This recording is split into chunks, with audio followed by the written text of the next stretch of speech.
Hey everybody, Scott here. Hope you're having a great day. It's the next installment of our Running Deer Trail / Iron X Ranch project.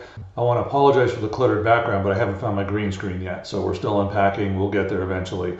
This is the office I'm going to be sharing with Corey, but I'm currently sharing with chickens or chicks. So what I want to do today is go from close of escrow, which was November 2021, through June of 2022.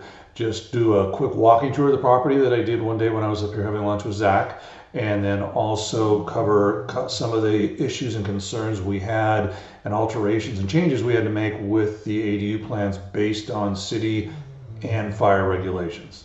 So let's get started. April 17th, and the grass has really kind of taken off. So our property goes down to the road there,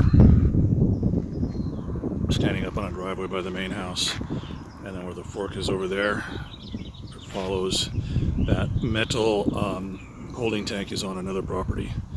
And this is the gorgeous 1929 house on it with the power lines I would love to get removed. Here you can see where there's a nice about a 3/4 to an acre flat spot right here, and then there's trees right on the other side of it. Our property extends about another 50 to 75 feet past that. So our initial thought is coming back down towards where the driveway comes in off Running Deer, is put the ADU right over in that area with the backyard going that way for the ADU. That'll let us have some area where we could have a couple animals back there graze it, maybe some chickens out there for a while.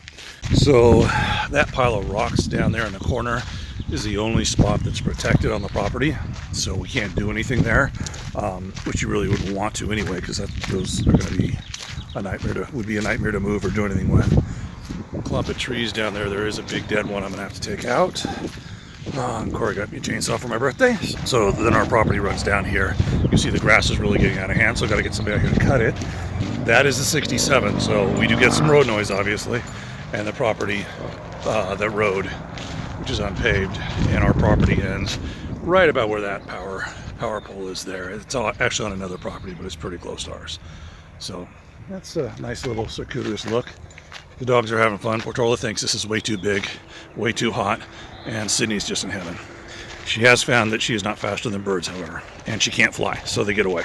Anyway, that was it. Bye. This is the house that currently sits on the property. It was built in 1929. The power lines are there via an easement from 1945 given to AT&T and SDG&E. Only serves about 5 houses past us. However, it's an 8-foot easement on either side of those lines. So we're not sure when we rebuild this house, do we have to move it because of the easement, or do we get grandfathered in and able to still build under those lines? We do want to twist it about 45 degrees over in this direction because that takes better advantage of the views. During this period, there was really 2 things we were working on. The first was where we're going to put the ADU, and the second was where we're going to put the well. The well, we had kind of focused on this area down here, and that was based on where other neighbors had found water. The neighbor on this side had found water at 600 feet, whereas on the opposite side of the property, they had found it at 1,500 feet.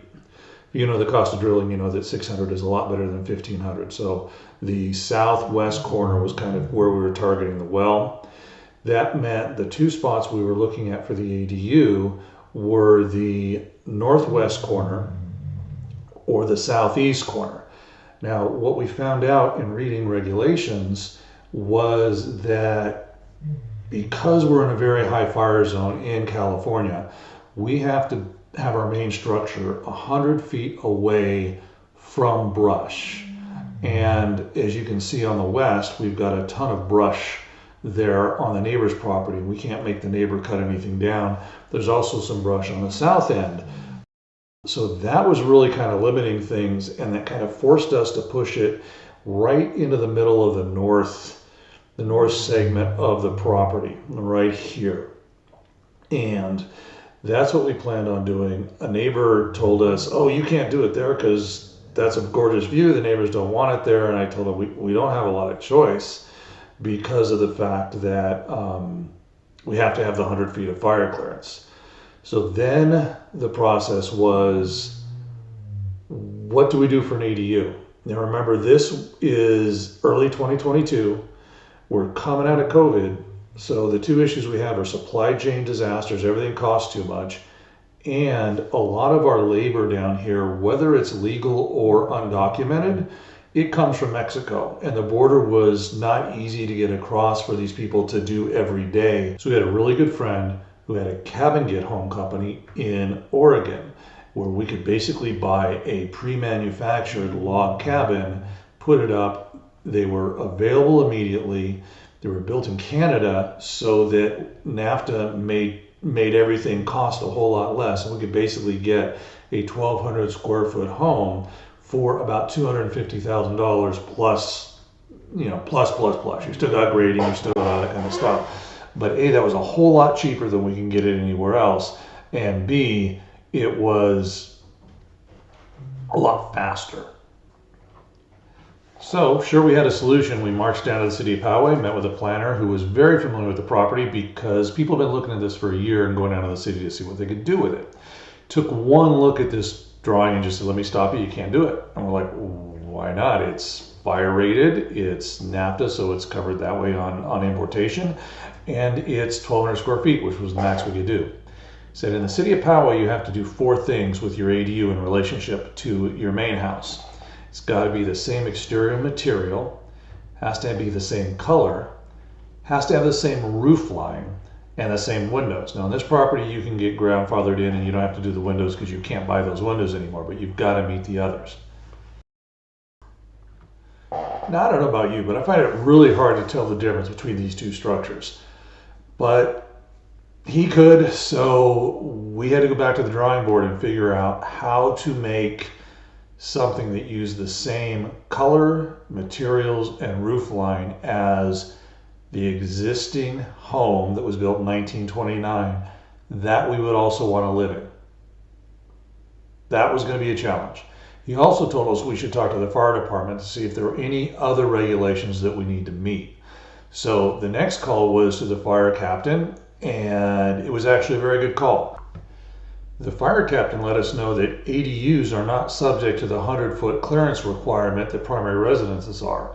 So therefore, all we had to do was work within the zoning restrictions, which were a 20-foot setback.